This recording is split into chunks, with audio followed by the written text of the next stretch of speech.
आगे बढ़ते हैं। मोदी को रोकने के लिए राजनीतिक दलों में जितनी बौखलाहट है उतनी ही बेख्याली उनके बयानों में दिख रही है।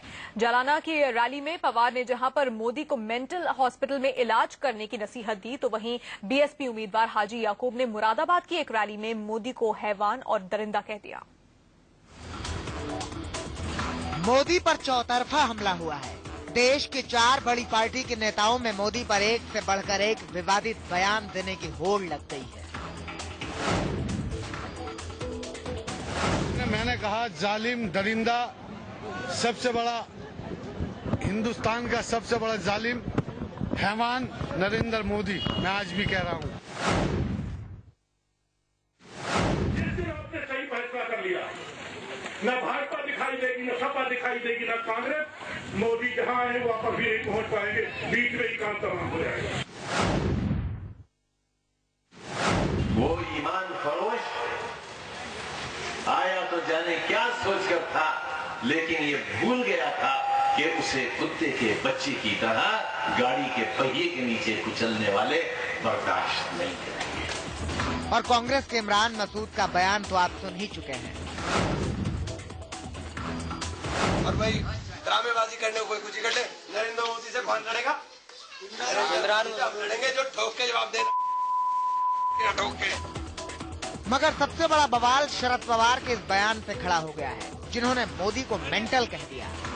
त्यांचा पराभव करू आणि चांगलं कुठं हॉस्पिटल असेल ते बघू, आम्ही त्याच्यावर लक्ष देऊ, आम्ही काळजी घेऊ त्याची, काही चिंता करण्याचं कारण नाही। त्यांच्या सहकार्यानं मी प्रेमाने सांगतो की आम्ही याची काळजी घेऊ। ते सांगायचं तात्पर्य असं की यांच्या हातामध्ये देश जीवन चालणार नाही। देश हा शेवटी देशाच्या हिताची जपणूक करणाऱ्या लोकांच्या हितामध्ये नाही। पवार के इस विवादित बयान पर बीजेपी ने पलटवार किया है।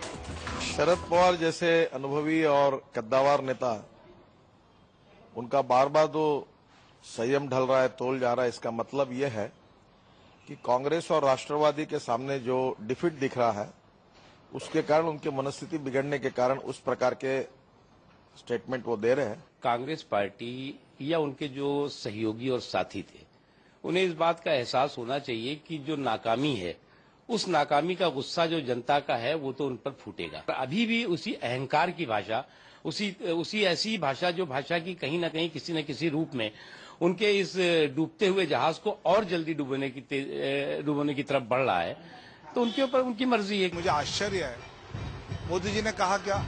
तो भ्रष्टाचार की प्रवृत्ति वाले कांग्रेस को, इस भारत को इस कांग्रेस से मुक्त करो। ये तो नहीं कहा कि हाथ की स्याही निकाल दो और 2-2 बार बोगस वोटिंग करो।